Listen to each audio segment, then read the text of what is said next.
Okay, Chris, go with your housekeeping. And you good with your cam? You want to stay on? yeah, I mean, you put yourself up too to show people you're real. Oh yeah, I guess I am real, huh? Yeah.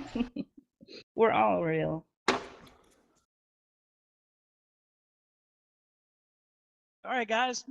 Thanks for coming in to the Orion Growth Co-working Space in Virbela. Inspired people, inspired places. I think this might be session number 7-ish. 6. 6. Yeah. So thanks for coming. Just quick housekeeping. Please make sure you take a stroll around Open Campus and look at what's happening in the community. You know, we're trying to just create an open source co-working space for people to come in, solopreneurs, entrepreneurs, to create some community around the metaverse and the future of work. We will be eventually putting this up to our YouTube channel. So once we've captured the content, if there's anything that you said, it might be recorded. So I just wanted to let everybody know. And other than that, have a great time. We've got awesome guest speakers today. We're bringing a whole different dimension with a live stream coming from Toronto on top of this. So we've got about 4 or 5 different modalities today. So have fun. I'll give it to you, Dave. Thanks, guys. Yeah, awesome. Thank you all of you for coming out. We're super excited about this session. The session is all about our panelists. So I'm going to do a few things up front. I'm going to set the stage for the conversation, give the guys an opportunity to introduce themselves, and we'll just get going. Does that sound good, audience? Sounds good. Right on.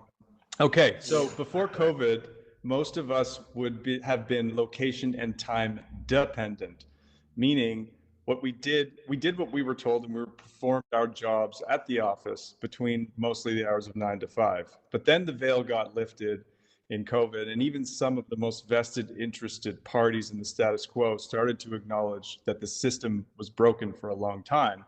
And we weren't properly leveraging technology tools or existing skill sets to manage dispersed teams properly. It's undoubtedly a daunting time to be a people leader, but the fact remains that as of 2023, the average knowledge worker knows that working distributed is no longer reserved for global teams or senior executives. Most of us feel it's possible and practical to democratize location and time independence, and our eyes and ears are open to those leaning into the future. But at many companies, there exists a C-suite mindset issue along with big knowledge gaps. So what to do? How do we move toward a future state where we reinvent the term work so that we can get on with it, how it basically supports our lives? So that's what we're here to talk about today with 3 varied experts in the field, Dr. Gleb Tsipursky, Darren Murph, and Chris Hurd. So to kick things off, guys, I'd like to ask each of you to introduce yourselves in ideally 1 minute or less, and then tell us why you chose to join us in this virtual world. Tell us what intrigues you, tell us what excites you, tell us what concerns you. Then we'll dive into 3 15-minute segments of the conversation followed by audience participation. So now I ask our panelists, does that sound good? We all good? Sounds good. Sounds good. Great. Okay, great. I am going to take myself off camera.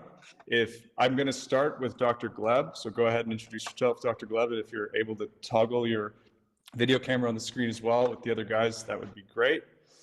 And we'll get going. All right, everyone. Welcome, and thank you very much for coming. My expertise is in helping leaders make the best decisions in the future of work. I've been doing this for over 20 years, something I'm really passionate about.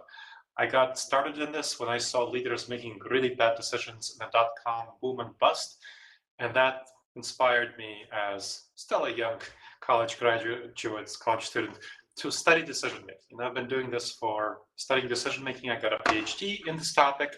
I've been doing training, consulting, coaching for companies on decision-making, various large companies ranging from Fortune 500s, ranging from Aflac to Xerox, as well as small and middle market companies.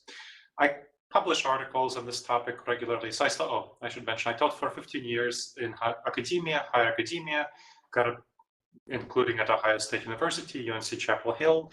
I publish regularly in venues like Harvard Business Review, Fortune, Forbes. I think I have over 650 articles in these sorts of venues. I have 7 best-selling books out, including my book on returning to the office and leading hybrid and remote teams, which I think is one reason why Dave asked me to come and speak to you. And that's what I'm really passionate about, helping people make the right decisions. So focusing on what is actually going to have the best outcomes for the people and for the employers alike, and how do we create win-win situations where ideally nobody loses. So that's my passion, that's my fascination. And I want to make sure that whatever happens is going to be client-centered, customer-centered, and employee-centered alike, so that we have a win-win outcome for everyone without making bad decisions. So that's what I'm about. Thank you. That's great. And Dr. Gleb, just out of curiosity, just anything anecdotally that's caused you to have your interest piqued and be in this virtual environment? Sure. I interviewed, so Alex Howland, who's one of the co-founders, approached me a while ago for me to interview him for one of my articles in Forbes. And so that's kind of how I found out about Virbela. And then I was exploring other environments like this afterwards and recommending some of them to my clients, including Virbela. So checking that out. So it's first introduced to Alex, and then thinking about how my clients can effectively use this environment for their needs. Great. Awesome. Thank you, Dr. Gleb. Let's go with Darren Murph next. All right. I'm going to share my webcam. David, quick question here on the presentation tool. We just toggle left and right to get on the different screens. Sarah can answer that for you. Sure. You can just click on whatever screen you want to share. It looks like you clicked on the middle one there, and then the presentation tool shows you the picture-in-picture of which one you selected. Great. And let's get Chris, if you're able to do the same. And Dr. Gleb, you were on camera. You guys choose what you want to do, but just wanted to make sure you had the option. Sure. I'll go on this one. That's going to be on the right. Sorry, on the left. All right, Mr. Darren Murph, go for it, my man. Yeah, thanks. Thanks all for joining. I realize that synchronous time is really precious, so I really appreciate everyone sharing their time with us. I'm Darren Murph. I joined Virbela a few months ago as their VP of Workplace Design and Remote Experience. Prior to joining Virbela, I spent 3.5 years at GitLab, scaling their remote operations. For those who are unaware, GitLab became the world's first fully remote company to IPO. So I learned a lot in operationalizing remote work, scaling remote work across the company to withstand the rigors of being a public company. And I'm excited to be here today to share some of those lessons that I've learned. On the passion point, I'll turn to my identity stack. Hats off to Tyler Selhorn for that terminology. First and foremost, I'm an adoptive dad. I'm a man of faith and community. I'm a husband and a son, and somewhere down the list is work. But all of that is what makes me me. And I have a deep passion for fostering and adopting, and I have a thesis that if remote work goes global and people have that recaptured, repurposed time, some of them may feel called to foster and adopt, and they'll use that recaptured time to really dive into that industry and make a difference in the world. And I realize that that's the crisis, the orphan crisis that matters to me, but there's lots of other crises out there around the world. My belief is if we can enable a more flexible world, people will repurpose their time for things that matter to them. And that should build a better world. I certainly want to be a part of building that. What got me interested in this universe? Look, I love anything related to employee experience. And so if there's a new tool or a new modality for connecting with people and breaking down geographic barriers, I'm all in. So I'm here as much as anything to learn and experience and then take those learnings from here into the future engagements that I have. Thanks again, Dave, for bringing us together. That was awesome, man. Thank you. Thank you so much. Mr. Chris Hurd, the other enfant terrible maybe of remote work instead of me being that one of the office. What's up, man? Good to be here. Yeah, as Dave says, I'm Chris. I'm the founder of Space.com. And we help companies all around the world provide the tools and equipment their workers need to really do great work from anywhere. So everything from computers to desk chairs, keyboards, mice, you name it. We work with everyone from the earliest stage tech companies in the world to $15 to $20 billion plus publicly listed businesses. And that just gives me, I think, a very interesting viewpoint on things that are happening in the world of remote distributed hybrid work. Maybe the irony with me is that I don't really care about the future of work that much, which is, I think, amusing given the amount of time I spend speaking about it.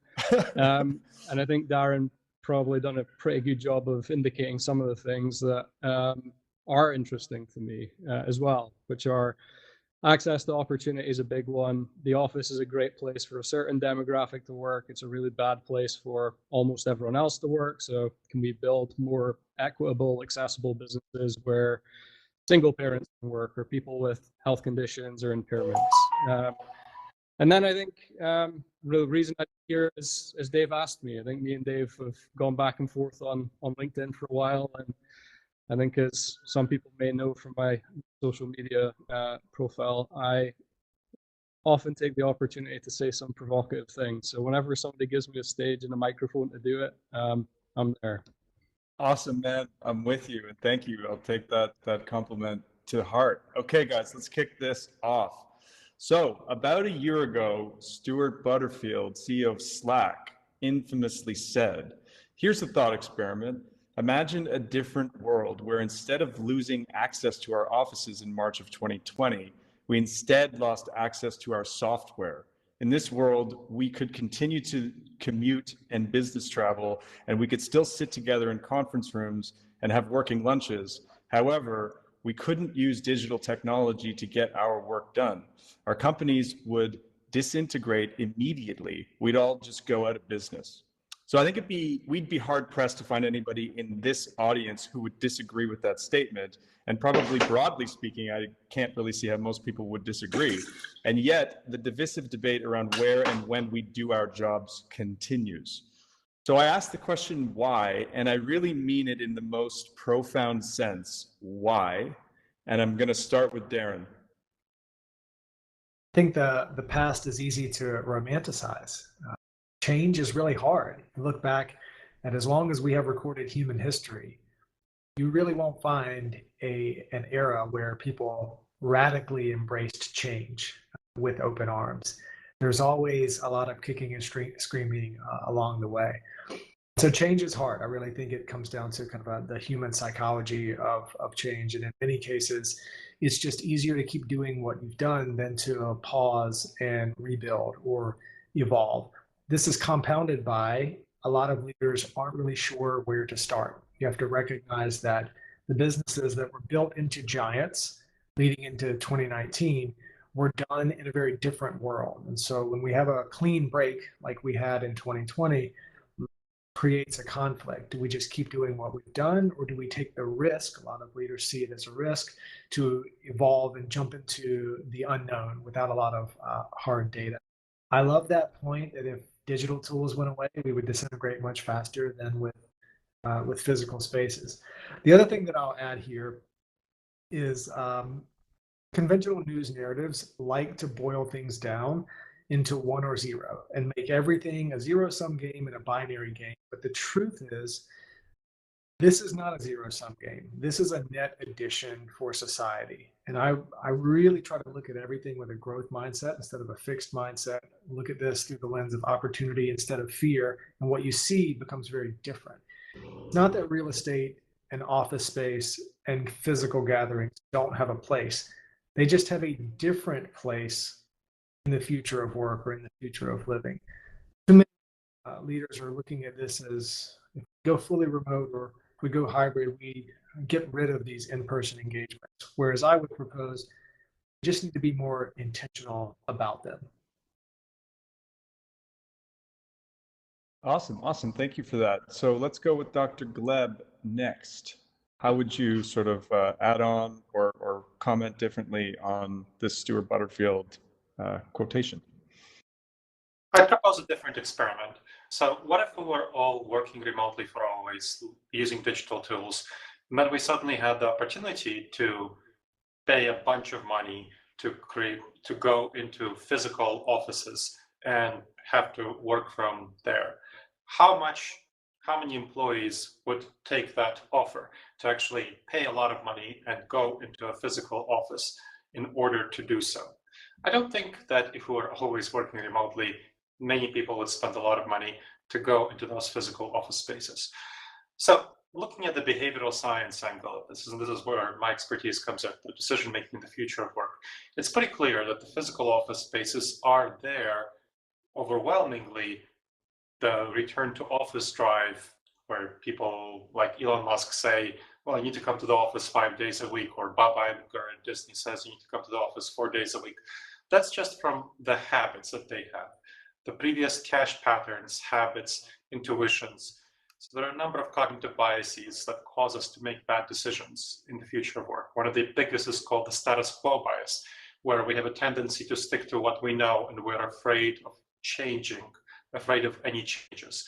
And that's a bad problem. Another is called functional fixedness, where when we learn one way of functioning, we tend to apply that way of functioning to all other settings. It's kind of like the hammer-nail syndrome. When you have a hammer, everything looks like a nail. And so when you learn one way of collaborating, of leading, of managing, you apply that elsewhere. So this is a big problem that I really think inhibits people from making good decisions around the future of work, analyzing the situation effectively and seeing what's actually going to be good for the company's bottom line, what's going to be good for employees, what's going to be good for customers. And to do so, you really need to evaluate what kind of activities are best done in the office versus what kind of activities are best done remotely. And we overwhelmingly, when we look at the research, overwhelmingly individual heads down work for the large majority of people is best done remotely. Things like programming, things like writing, things like design, or research, trading, and so on. Then asynchronous collaboration, overwhelmingly for the large majority of people, best done remotely. I'm talking about the people who do have a normal office space, which is a large majority of people, but far from all. We can talk about that sort of details separately. So asynchronous collaboration. McKinsey estimates that the typical office worker spends 30% of their time on things like email, Slack, Microsoft Teams, whatever, asynchronous collaboration. Much better done remotely than going into the office and being distracted while you write your emails.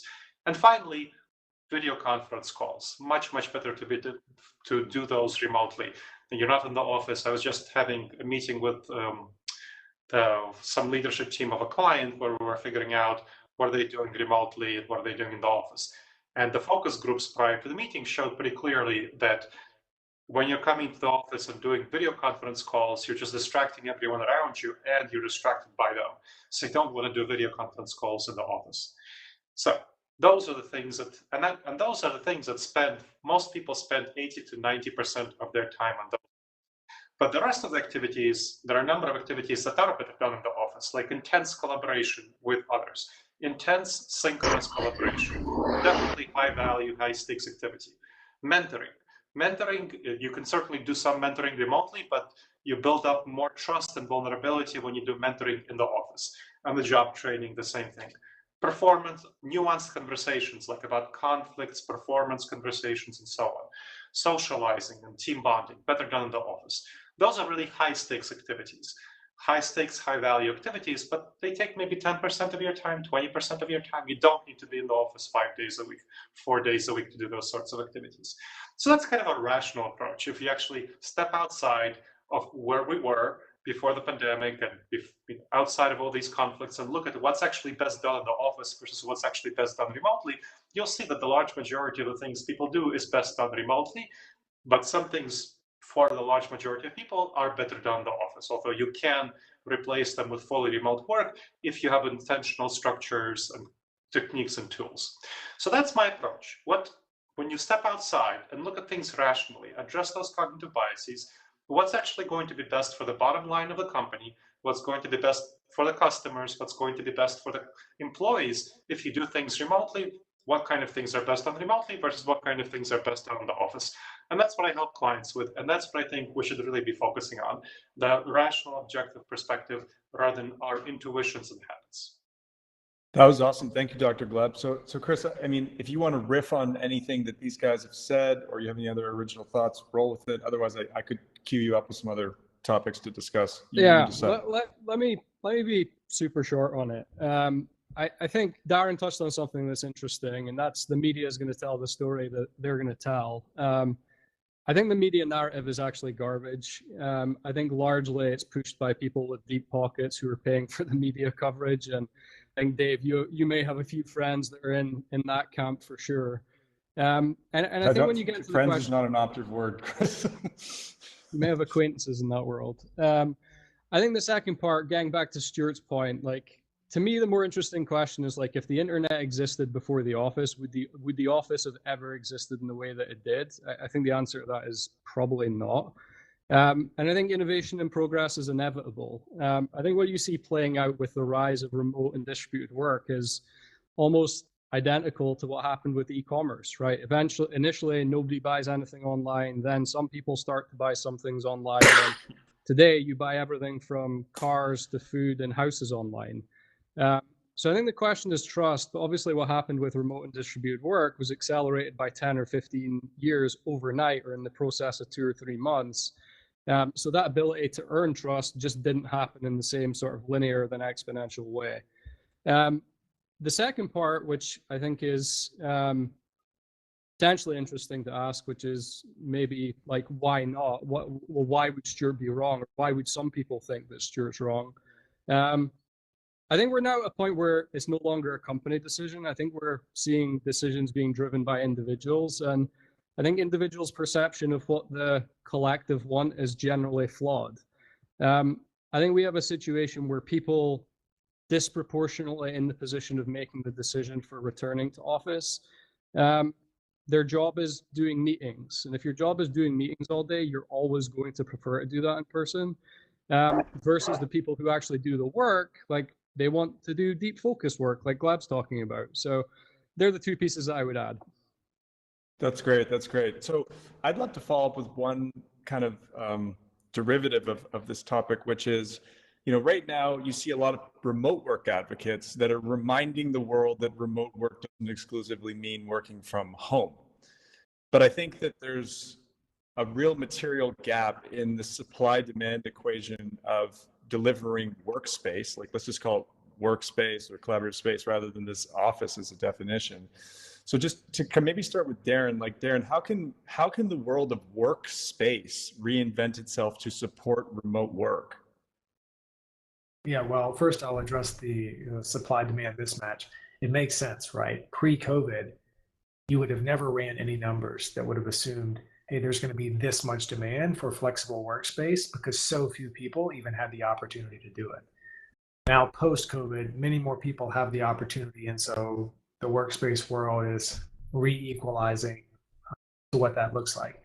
Look, I'll just say that I'm not the expert on how we reinvent real estate, but I am sure that it can be done, and there are really smart people already thinking about this. There are people that are working hard on rezoning skyrise office buildings into skyrise apartments. Is this difficult? Yes. Is it impossible? No. And with market forces, we'll figure out a way. Supply and demand has a way of equalizing itself, and as office vacancies remain high, I really doubt that cities are just going to let them sit there. We're going to innovate and figure out smarter ways to do it. I will mention one tangible example that I came across last year. There was a major Fortune 500 organization that was weeks away from opening this massive new space in a major US city. And yet they had just run surveys that essentially showed none of their workers wanted to go into it. And so the question was, well, what do we do with this space? And one of their executives was beginning the process of actually working with the city to convert 90% of it into a community learning center. So this particular city had a massive population of underserved youth. They didn't have a lot of access to technology. This was a no-brainer. The space was already there. Some of it they looked at as a sunk cost. And so they were able to convert it into a community center for connecting underserved youth with technology. That's what innovation looks like. The brand itself still gets all of the benefit from marketing, messaging, awareness, and connecting with the community. They have corporate sustainability goals anyway. This was just a way to reuse that space in a way that achieved other goals without forcing it into the office. So that's just one tangible example. And my guess is there will be a lot of other smart people that figure out new ways to take advantage of what we have, which is a supply-demand mismatch. Yeah, well said, well said. Guys, either of you, Chris or Dr. Gleb, have anything to add to that before we move to the next section of the conversation? I'm hearing no from no response, so I'll assume no. Nothing from me. Okay, great. All right, well let's move forward then. So to me, it's easy to get caught up in thinking that the problem we face right now is one of the best quote unquote location and the appropriate managerial oversight. That seems to be why I believe we're coming up with this structured hybrid approach, which a hilarious TikToker referred to as a child's Taekwondo schedule, which I thought was extremely funny. But to quote Dror Poleg from a recent post that he made, it's not an office crisis, it's a crisis of work itself. So if we believe it's work that is more broken than where it's done, what are the fundamental aspects that need to change, and how can they be applied at scale, recognizing that the way each organization functions may vary? So I want to start with Chris Hurd on this one. Yeah, well, I think this is one where there's a few simple answers, and then there's a bunch of complication that comes on the back end. I think first off, worth acknowledging that we're generally just talking about knowledge work here. Like, it clearly doesn't apply to the vast majority of jobs in the world which aren't knowledge-based jobs, or they aren't office-based jobs. That being said, I think the problem that knowledge-based roles typically have, and I think you see this universally across businesses of all sizes, is that they're generally just really bad at tracking outcomes, right? Like, what are your people producing on a day-to-day, week-to-week, month-to-month basis? Does that ladder up to the overall objectives? Is there enough clarity for those people day to day to understand what they need to do in order to help hit those targets? Versus historically, which has been the sort of status quo for the last 30, 40 years, has been, we're just going to measure people based on time, how long they're in the office for. That to me seems like the biggest, easiest, best place to start. And then there's a bunch of other things off the back of that. Cool. Let's roll with Dr. Gleb next. Sure. So I think this is going to be a matter of what I talked about briefly. Let me circle back to functional fixedness. When you learn one way of functioning, then you tend to apply that to all other settings. So when you learn how to work in an office, you tend to apply that to remote work, to hybrid work. So let's go back to what happened in March 2020. Companies very quickly that were not prepared at all for remote work, very quickly transitioned to remote work. And they found that individuals were still able to be highly productive. We have very clear research, I can go in depth into that individuals are quite a bit more productive on average working remotely than they are in the office. So on average, you get something like 8%, 9% more efficiency, productivity when you work remotely on your individual tasks. But there are a number of problems with collaboration, with leadership, with management, with tracking performance, as Chris mentioned. And here we get into the issue of how do leaders lead? How do groups collaborate? How do teams collaborate? And what overwhelmingly happened is an effort to shoehorn remote work into office-based methods. And that's a real problem. I mean, you had things like Zoom happy hours, where people are forced to socialize with each other in Zoom happy hour interactions. And those research shows are actually disengaging rather than engaging for the large majority of people. So they not only waste company time and money by asking people to participate in these Zoom happy hours, but you get the opposite of what you want, which is engagement. You get disengagement. And that's just one example out of many, many examples where actually using office-based methods to do remote work and hybrid work doesn't work very well at all. What you need to do instead is develop and integrate appropriate user experience, employee experience, by using native remote methods that are adapted to actual remote work and hybrid work. An example, what is virtual co-working? So this replaces the experience of people working together in a cubicle farm or in an open office setting. What you do is you dial into a video conference call, or you can do a Virbela meeting like we have right now. And then everyone, they turn off their microphones, they leave their speakers on, and their video is optional, or avatar is optional.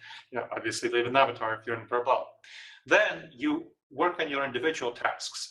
For a couple of hours, you work on your individual tasks, your teammates work on your individual tasks. This is for a group of 6 to 8 team members. Then when somebody has a question, they can ask a question. When they have an idea to innovate, they innovate. When there's a problem to solve, they problem solve. So when I facilitate this, I see after 10 minutes, 15 minutes, somebody has a question, usually a junior team member, and then there's a couple of minutes to answer that question, then they go back to doing their work. Then another 10 minutes, there's another question, there's a brief discussion. So maybe you have 3 or 4 of these brief discussions per hour. And when you do research on this, this has been shown to really create team bonding. Not only does it solve questions, but it creates team bonding, helps junior team members get mentoring and get on-the-job training, and helps the team have a good team spirit together. So it's a very good technique. It's adapted to the native virtual format of remote work. It's a great fit for remote teams or hybrid teams. And it's not something that the vast majority of companies are doing, even though it's incredibly simple when you think about it. And so this is just one example of many, many techniques that you can use to solve the kind of collaboration, engagement, innovation problems that do happen in remote work and hybrid work if you try to use office-based methods for that sort of methodology. So that, I think, is the way that work has to change in order to be a good fit for the future of work. Dr. Gleb, that was fire, man. Darren, I know you have a lot to say on this subject as well, so I'll just turn it over to you, my man. Yeah, I don't know if I can top that, actually. Here's where I'll go with it. There was a time when I was architecting the GitLab remote playbook where I was producing a lot of guides on how to do individual nuanced elements of remote. When it became real to me that the pandemic was going to fundamentally shift how the world did everything, I was actually sitting in a coffee shop in San Francisco. I had just got out of an in-person meeting, funny enough. And when I realized this was happening, I opened up my laptop, and the first guide I wrote was what not to do. Literally wrote it in the coffee shop before I left. I'm like, I have to get this out and documented and published immediately. Why is that? Because the conversation on what to do is a multi-year journey. This is a very difficult transformation for many organizations. And I knew right away that if leaders who were in a position to do or not do, if they saw how much work it took to actually transform into a remote first organization, many of them wouldn't even try. And so my perspective was, well, let me just share what not to do. And hopefully if you avoid some of these things, you'll be in a better position to then evolve once you're ready to take that step. And the key thing in what not to do is don't copy and paste office norms into the virtual world. Dr. Gleb shared some tactical examples of how to do that. But if you want to distill it down into one message, don't try to copy and paste. We're entering a very different world. Awesome. Really well said to bring it home. So I'm just going to turn it over to Chris Moeller for a second, just to do a little audience check-in. If there's anything that we can do now, great, because we want to make it interactive. But if not, we can move forward to the third segment and then have that structured time to talk to Chris, Darren, Dr. Gleb. Yeah. So guys, thanks for all the chatter that's going on. We've got some great comments going on in here. Question that came up that we can maybe use as a transition, Simon Holmes, is how do we measure for value creation and contribution? I'm not going to, whoever wants to speak up, just go. Sure, I can speak up. So this is a performance evaluation question. How do you measure for value contributions? And of course, this is something that Chris was mentioning. So my focus is on how do you actually practically bring this into life. So when I work with clients, how do I do that? And what I found to be really helpful is transitioning from the typical performance evaluation, which is the once a year major annual performance evaluation, to a brief weekly performance evaluation check-in. Now, the good managers already meet weekly with their team, with their subordinates. So now what you will do is just bring in a performance management component into that meeting, that check-in meeting. So what that means is that at a weekly meeting, you first come up with 3 to 5 weekly goals, which are going to be ideally SMART goals: specific, measurable, actionable, relevant, and timely. And this helps address the problem with, like, well, what do you measure? You have your KPIs, key performance indicators, OKRs, objectives and key results, those tend to be quarterly or annual.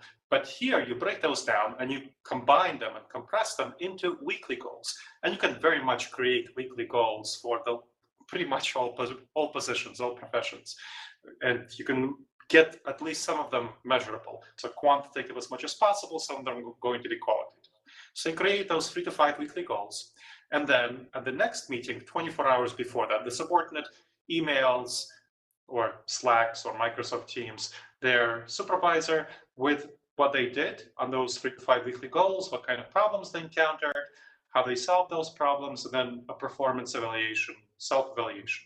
At the meeting, they discuss these weekly goals. The supervisor gives them some coaching on how to solve problems better, if that seems relevant, then affirms or revises their performance evaluation, which gets fed into a continuous performance evaluation system, and then finally figure out 3 to 5 weekly goals for the next week.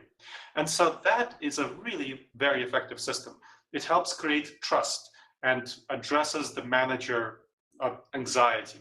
So this is a fundamental issue that's going on here. Managers are really anxious about what's going on with their subordinates who are working remotely. Microsoft calls this productivity paranoia. When you have those 3 to 5 weekly goals, you can address that. So you can create that trust. And the subordinate knows where they stand at all times because they have those 3 to 5 weekly goals. They know how they're evaluated. So they have trust for where they stand and how their boss is thinking about them. Creates a lot of psychological safety and creates a good relationship between the subordinate and the supervisor. So this is a great way to address, measure the value that is actually being performed and the performance that's actually done, the productivity that happens in hybrid and remote settings. Love it, love it. I'm going to go to Chris Hurd. Do you have anything to add to this? I don't have anything to add. That's almost word for word how we run one-on-ones at first base. That's great. That's great. You're living the research. Yeah, well, maybe the other side, and I'm sure the experience of some people in the audience is probably in line with this. I think where you don't have that, the problems you run into is how do you ever know if enough work's happened, right? If you don't have specific targets on a week-to-week, month-to-month basis, and I think that's kind of what Dr. Gleb's touching on. If people don't understand, this is where we need to get to, where are we relative to that? I think you start to see a bunch of problems emerge, whether it's around burnout or lack of feeling towards the company. We don't feel like we're productive. We don't feel like we're making progress. So yeah, we try to do it as Dr. Gleb described. Awesome. Love it. Darren, anything to add before we jump to the final section? I'll add two quick points. One is a quote. Here's the audio of Atomic Habits. Am I echoing? Yeah, just a bit. Everyone else to close their mics. Someone's picking up on it. Cool. Yeah, Try you know, again. I was having that happen too, so it might be someone in the audience. Yeah. Okay, cool. Sounds like we're clear now. So James Clear, author of Atomic Habits, he has this amazing quote, which is, "You will not rise to the level of your goals. You will fall to the level of your systems." This is a message that should be percolated across all teams, but especially remote teams. If you don't have a system in place, your goal is not really worth much. The second point I'll make is look for the boring solutions. I think a lot of this problem could be solved if a direct report and a manager look at each other and ask one simple question. What does success look like? You ask that question and you have to document what the answer is or articulate what the answer is. It then becomes very clear what you need to measure to achieve success in your particular role. And it is astonishing to me how many businesses operate without ever asking that question. So there's my boring solution for the day. Boring is good, man. Boring is what gets the job done. Okay. So guys, it would be at this point that I would typically ask you to look into your crystal ball and imagine a beautiful future state, one where the average knowledge worker feels empowered to work whenever and wherever. But as I assume most of us here already spent a lot of time imagining and willing that future into the present, I'd like to take a different approach and in our final question, ask the following. Why and how could we fail at our endeavor of democratizing location and time independence for the average worker? And what will the costs of that failure be? And I'm going Chris Hurd for this one because you basically talk about it daily. Yeah, well, I actually don't think we face this problem, because I think the reality is that the people I was talking about up front, their jobs are meetings, they don't believe or don't trust their people to work. Eventually they're going to die, right? They're going to retire, they're going to leave the business. I think that solves many of the ills of like, why would we not make the transition? I think there are some concerns that I do have, and I think there are certainly, I am certainly guilty of this. It's easy, and me and Joe at remote.com spoke about this last week. Like, it's easy to just evangelize all the benefits of remote and distributed work without also acknowledging we have a long way to go, right? We just lived through a global pandemic. We had millions of people experiencing remote work or remote working during a pandemic. And a lot of them have only ever experienced the worst version of remote work, which is COVID enforced work from home, not work from anywhere, do your best work and all that good stuff. I think those people who have experienced it before COVID are the beneficiaries of. So I think that's the risk. I don't think it's necessarily the biggest risk, because you start to look at the benefits. If you're in an office, you can only hire the best people in a 30 to 50 mile radius. I think it becomes prohibitive to most organizations from a talent standpoint. If they're going to do that, they're going to disqualify themselves from hiring the best people. I think some of the things Darren and Dr. Gleb spoke about up front, as you become more distributed, it's a prerequisite that you transition to measure outcomes more than time. I think that's how the best organizations are run. So I think you get the benefit of that. But I think, to my first point, I am not especially concerned that distributed work doesn't rise. I think it's just a timing thing. Right on. Okay, Dr. Gleb and Darren, and I'm hearing an echo, so maybe someone needs to mute. If you guys could close out on, what could we do to mess this up in a couple of minutes so that we can just try to turn over to audience. And before you go, just to the audience, please don't leave right away at the end. We'd like to grab a photo at the end with Darren, Dr. Gleb, and Chris, if that's all right with all of you. So go ahead, guys. I'll start with Darren. Yeah, I think the only thing we can do to mess up is to think we have it all figured out and to stop learning. Let's keep asking questions. Let's keep looking at how other people are doing it. Let's keep sharing. I think, to Chris's point, this really isn't a battle that you win or lose. Like, this is happening. I think if you could run the scenario of the next 100 years 1,000 times, it would be a staggering majority of those times would show the world becoming more distributed when it comes to work, not less. I actually did a podcast yesterday where a gentleman reminded me that he strapped a HughesNet satellite on top of his van in Mexico, 2001, and he paid $6,000 for this to bring terrible connectivity to his van in 2001. And 20 years later, connectivity is everywhere. The cell phone towers are everywhere. It's incredibly affordable. So if you think about the internet as a product, look how far it came in 20 years. If you look at remote work as a product, you have to believe that within 20 years, we'll be much better off than we are today. Time marches on, and you can't stop the evolution of a product. So that's what I'll close with. Love it, man. Love it. Dr. Gleb, you got anything left in the tank of fire that you've been dropping so far? Sure. Thank you. I think the worst vision that I can imagine is a continuation of the return to office wars, the battles. Because what's happening is that top leaders who are directing the way a lot of money is spent are trying to direct it right now to, many leaders are trying to direct it to retaining their office space and trying to stick to what they know. And that's just going to be a waste of value, a waste of talent. You have great people leaving these companies. I mean, Ian Goodfellow, who is the head of AI at Apple, left Apple and said in an email to his staff that he's leaving because he wanted a lot more flexibility for his team than the Apple would be willing to give him. And AI is such a big thing. Can you imagine the head of AI leaving? Well, that's what's happening. Top talent is leaving. And what I'm seeing is just a destruction of value, a huge destruction of value. It's creating these battles where leaders are trying to force a no-win situation by getting their employees into the office much more than employees should be in the office, by trying to get them there 4 days a week, 5 days a week, when 1 day a week is fine, and for some employees, no days a week. So that's creating a huge destruction of value.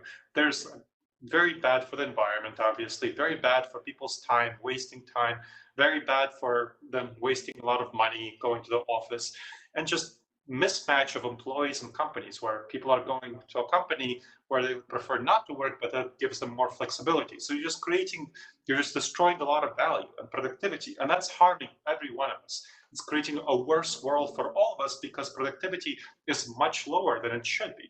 I mean, we've seen 5 quarters of dropping productivity over the last 5. And why do you think that is? It's correlated very clearly with the return to office drive. We know very clearly that when people work remotely, they're more productive. When they're forced to come back to the office, they are much less productive. That's kind of the worst situation, when you can work remotely and you're forced to come to the office. So my worst situation, my vision of the future, is a continued destruction of productivity, destruction of value, and just a no-win situation for companies, the shareholders, for leaders, for employers, their employees, customers. Everyone is losing out. So that's my worst vision of the future. That was a great way to end. Thank you. Guys, thank you, all of you. Chris, Darren, and Dr. Gleb. That was an incredible conversation. I would love to just turn it over to get as much audience participation as we can. Guys being everyone in the room, Darren and Chris and Dr. Gleb are graciously willing to stay till 1:45 p.m. Eastern Standard Time. If we have that much, Q&A to have, great. But if not, we're happy to wrap up sooner. I just remind you one more time, please don't leave before we end so we can grab a photo at the front. So I'm going to turn to Chris, Sarah, whoever wants to kind of moderate, some audience participation. And we'd please chime in, guys. Like these individuals have some incredible value to add. So we'd love to hear from you. Absolutely. This has been amazing. And the chat is on fire with Gleb and everybody here. So I'm scrolling back. Let's see. And feel free to open up your mic as well. Someone's got their hand up too, Sarah. Oh, thank you. Go ahead, Alex. I see Ian's got his hand up. Okay. Ian, do you want to type in the chat? I just want to say, I'm based in London, and it's 6:15 in the afternoon over here. I've been involved with Virbela now for 3 years plus, and I just wanted to say I really enjoyed the session. It's great to see 3 of you on the screen. The mix of Zoom and Virbela is just incredible to see. Thanks, Ian. Absolutely. Heather, would you want to ask your question? Go ahead, open your mic, girl. Yeah, you were talking about, the vacant city buildings. And I know being someone who is in Seattle and seeing a lot of those vacant buildings, there's a lot of talk about, how can we utilize that vacancy for the homeless or, communities in need. And so I just kind of wanted to get your opinion on where do you see those vacant floors and buildings in the future of that?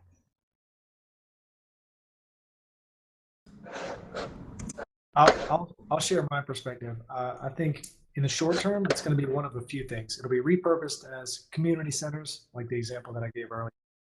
We'll figure out zoning, and it'll be repurposed to places to live. And then the third part will be more creative, flexible space.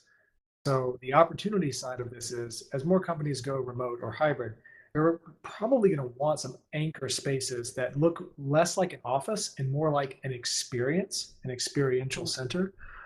So you've seen a few companies buy entire ranches so they can have offsite to the exact same place every year. I think we will see some companies that want to own some anchor spaces and then might sublease it themselves.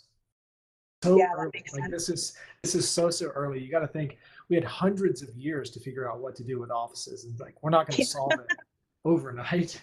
No. But I trust the market. Market forces generally will find the most efficient way to find value, and I think they'll be fine. The offices will be fine. In some ways, it's taking the millstone off of the neck of the office and allowing it to be something different going forward.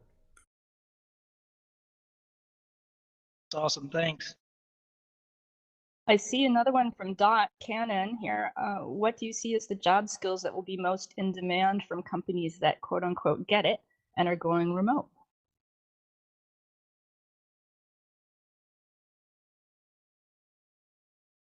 Chris heard. I'll add on to that. Chris had a visceral response. Yeah.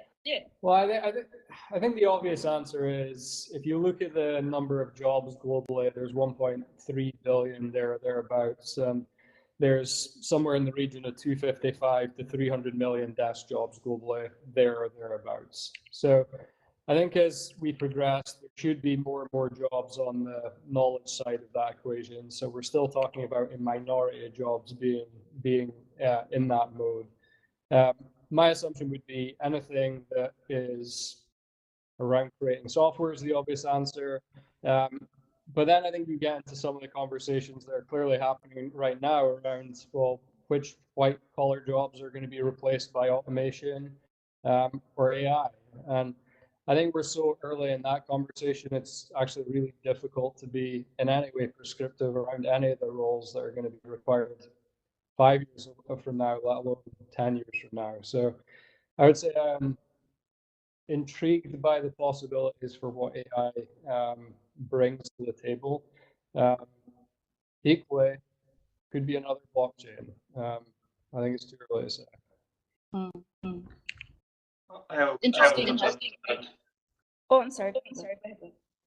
Yeah. So I think besides AI questions, I would say that jobs that enable good ability to facilitate remote work are going to be key. So not jobs, but skills. The question was about skills. So certainly skills with AI is going to be critically important. And Chris already addressed that. You want to be thinking about skills that are going to be good for remote work. So how do you facilitate effective meetings in remote environments? How do you facilitate effective meetings in hybrid environments? Because there's so many meetings where if some people are in the room, many people are still outside the room. So you need to have those skills. You need to have skills in facilitating team collaboration in remote environments, team innovation, team problem solving. How do you mentor people in remote settings? How do you facilitate that? How do you do on-the-job training remotely? How do you communicate effectively remotely? How do you sell remotely? Remote selling skills, hugely important. Remote communication skills, customer support skills. So those are the kinds of skills, learning how to communicate, collaborate, sell, persuade, influence people remotely, help them facilitate, help them work together. And of course, separately from using AI is going to be a part of it, but the outcome is what you want to think about. So you will be using AI to do some of these things, but of course you'll be using human-to-human interaction to do some of these things. So those are the kinds of skills you want to be thinking about as a good fit for the future of work. Mm. Stephen, you have a question in the chat. I know. Open up your mic and ask the panelists. Might not be able to, Sarah. Might not be he able has to. laryngitis. Oh gosh! I'll ask for him if it was Stephen Kirk's question. Do you think companies will need what we currently call community builders, whose profession it is to keep a physical, separate workforce connected? Questions about community builders and if they are needed to keep physically separate workforce connected. I don't think that you will need particularly people who are actually just have that role. I think that will be a part of a role of people who are in HR functions and part of the role of people who are in managerial functions. They will need to learn those skills rather than have people whose separate skill set it is. Of course, you will have people who are heads of remote work and working in that function, but that will be much more than just community building. So building community will just be a requirement of skill sets of people in a variety of functions within companies rather than a separate role. Makes sense. I have a Go ahead, question. Sarah. So the Surgeon General in the U.S. recently announced loneliness as an epidemic, and they're building a framework around addressing it. And the BBC Science Focus magazine just released an article titled "Mental Health is Other People," and sort of addressing, how when we are more remote and distributed. And we've talked about it here, those of us that work and network in OC every day. I'm curious to hear from the panelists how we can address that possibility of loneliness and separation when we are working more remotely. Yeah, I'll opine here. I think there's two issues at play. One is that we must deconflate the pandemic we just lived through with remote work. My assumption here is, generally speaking, people feel much lonelier and less socially connected. Less to do with remote work and more to do with the fact that all of our muscles around social skills degraded significantly over the past 2 to 3 years. So there's going to be some time before that kind of catches back up to where it was. The second one is, it's time for employers to explicitly admit that in the future of work, culture needs to largely be built from outside of the workplace. I mentioned the identity stack earlier. A lot of people had work at the top of their stack, and so they relied on the workplace to fill their social reservoirs. That's probably not going to be the same going forward, and we need to talk more openly about that.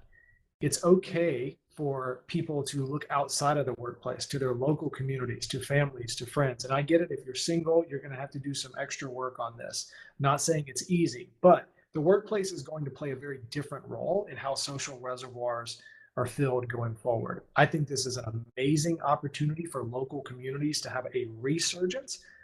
People tap into those spaces more than the workplace, which tends to be more transient. As you evolve your career, you come and go from different places, whereas home is something that you choose. So I think it's a mindset shift, but we have to start by decoupling it or deconflating it from the pandemic we lived through. Yeah, guys, can I jump in here just because I'm kind of a living example of what Darren just described. I moved from Toronto, where I'm currently standing, to Prince Edward Island, which is a town of 50,000 people and an island of 150,000 people. And I have felt more connected socially, have more of a mental health surge for the benefit than I've ever had. And I spent 9 to 5 in the office for nearly 9 years. So to me, one of the most important aspects of getting this right really combines everything about what Darren, Chris, and Dr. Gleb have said around, like, a lot of the time we don't need to be in the office maybe more than once a week, but like, let's extrapolate that out and say that once a week might mean something nonlinear, but it might equate to a similar number of days. Like we just need to really give employees the type of flexibility and asynchronous communicating skills that will allow them to actually go out into their communities and engage. And that's what I've had the benefit of being able to do. But I'm one of the chosen few right now that has not been democratized. And that is extremely critical in my view going forward. Thank you. Something to add to that, let me come from it from a research-based perspective. So there's definitely research showing that people who are working remotely compared to people working the same roles in the office are more socially isolated and disconnected from their colleagues, especially people who are not on their teams. So they're about equally connected to people on their teams and their supervisor, but they're less connected to people on other teams. So that's kind of weak ties, what's called weak ties. Now, there are important ways of solving that. One solution is to deliberately build connections with people on other teams through virtual events. Like, for example, a virtual coffee roulette where you randomly get matched with people from other teams is something I've seen work very well at my clients, and that helps address some of the disconnection that happens there. Then having things like gaming events or virtual escape rooms or things like Virbela, where you can connect with people, right? So that's about within the office. You can actually address some of this social isolation, lack of connection within the workplace. But another really important thing is something that became apparent through a Cisco survey that surveyed something like 28,000 people. And it found that people who work remotely compared to the same people who work in the office. They report 74% report better connection to their families, and 51% report better connection to their friends. So there's trade-offs where people are actually much more connected to their other people in their lives who are not in the workplace. So the typical narrative in the media, the media narrative that gets thrown around is like, oh, people are much more isolated when they work remotely. They're much more isolated from their coworkers, that's true, but they're much more connected to their family and friends, and that's true as well. So the Surgeon General question about the concern about social isolation, it's not clear at all whether people working remotely are actually more socially isolated or not, because they're clearly more connected to their family and friends.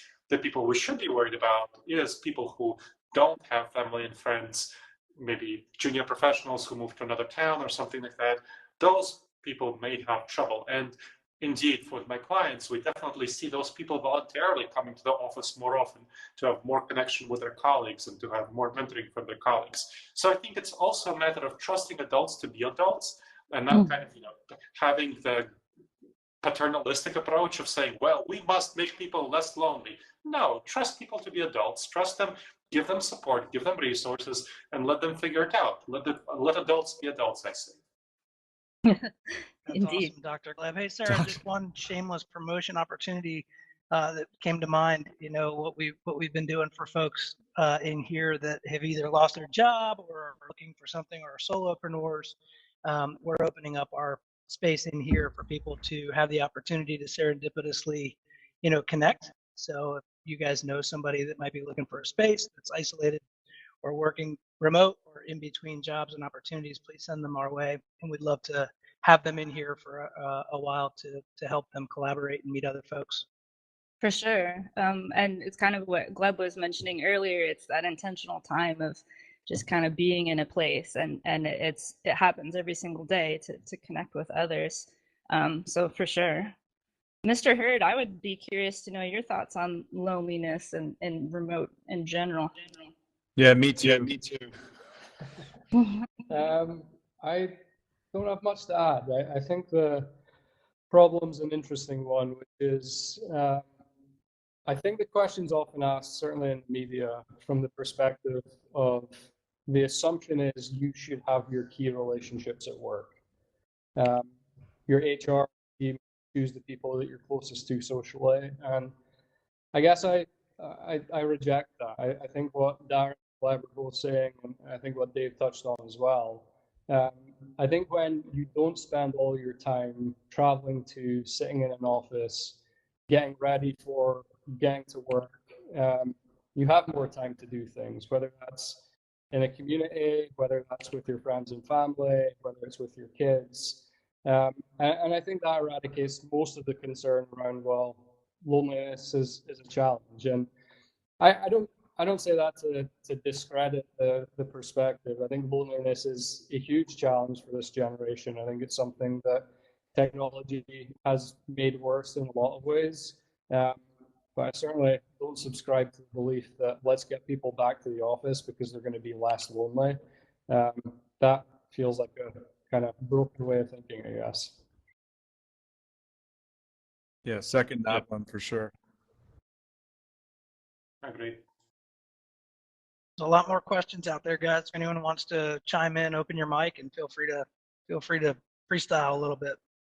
Art, I'm gonna call on Art Johnson. I see your hand up, neighbor. Well, first of all, I want to thank this entire initiative for having this, because it's very, very helpful to me. One of the things that I learned that I didn't even know is that Virbela has a Zoom integration. And I'm assuming that everybody on the screen is over Zoom, or how are you guys getting in here to this? Because no, actually, go ahead. It's built into the Virbela web boards. They're just simply sharing their webcams through the technology that's built in. All right, so you're doing that, but you do also have a Zoom integration that I want to check out. The reason being, I want to pick up on some of the themes here that you all, first of all, this is great information. What I also hear, which is just coming out, is we need to serve a broader community of people. and not just people that are going to the regular office, which also brackets a certain age group. I'm 77 years young, okay? Mm-hmm. And I see a real need to bring everybody together to deal with this issue of climate change. You have here, Virbela is this wonderful thing that allows it almost zero carbon footprint. There are a few hurdles that you have to get over to download the software here, but you have a really opportunity to do a world of good with a broader mindset. Okay, and that's got to evolve. I'd like to help evolve that mindset. Okay, I'm not 30, I'm not 40, I'm 70. I've had decades and decades of experience. I've been walking through the virtual door since 1997. Okay, so I just see this as a real opportunity to not only use our minds but also to expand our hearts. We need to do this, and the world needs a really enlightened, brilliant, innovative way that taps into the knowledge of people across ages. So that's all my statement. That was a mic drop. I feel like that's like almost like the end there. That's going to be hard to follow, but if anyone's brave enough. Well, let's touch on that, the impact or not on climate with the shift to remote. Anyone have thoughts on that? That's obviously a big human hairy problem that we've all got. We got to think of our grandchildren and your children. Okay, I mean, the world needs this so much. I mean, we're being told that if we don't radically transform our world, our marketplace, which includes a workplace and the way that we work together, then we're not going to do so hot. It becomes more and more difficult to manage this. So I'm really open to whatever thoughts you have. You guys have this wonderful thing, and I want to pick up this idea that you said, Gleb, about it might be some kind of an area where people just feel like this is a great place to be. Okay, not necessarily in the office, and that really deals with people. You know, my goal is to eventually get enough traction so that I can lease a whole campus. Mm-hmm. and do really meaningful events, okay, that speak to a lot of people's, you know, even broader needs than just the work. This is so good because this is the beginning of a conversation that can further expand. The more conversation we have across generations, across genders, across marketplaces, across the planet. That's great. Art, man, this is Thank like you. you're embodying the reason why we're having these conversations. I love it. Thank you You for bet. adding that. You want to try to do a family picture here? I know we only have I think minutes so. left. Yeah. Definitely don't want to leave everybody. So I'm gonna take the tables away real quick, so everybody's gonna pop up probably. So let me come on up here. All right. Stage, And everybody. we'll get Sarah probably ready to. Yep. The, I'm going to be in the picture too. So yeah, if everybody could just roll up. Yeah, we've been doing Just these come every on up this way. session. This actually started out with like a bit of a narcissistic thing by me in the first session where I wanted to get a photo with the people that were on the panel, and then I'm like, wait, what am I doing? Everybody should be in this picture. I love it. All right. Get everyone up there. So Sarah, are you going to do the coordinated wave for us? I might call on one of my helpers that can do a room broadcast. Ian, that was awesome. Maybe Yeah.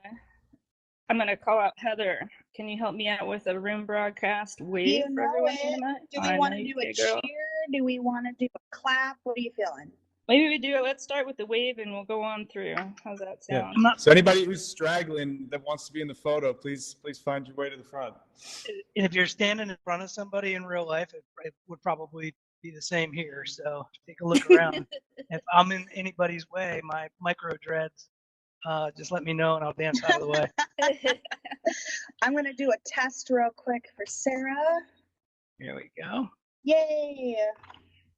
Okay, and if you don't have your mic muted, please mute so we don't have that fancy talk bubble over your head. And Sarah, you just let me know. All right, we'll do a 3, 2, 1 wave. And for those on the webcam, feel free to wave in person too for that extra goodness. 3, 2, 1, wave. What a beautiful group. All right.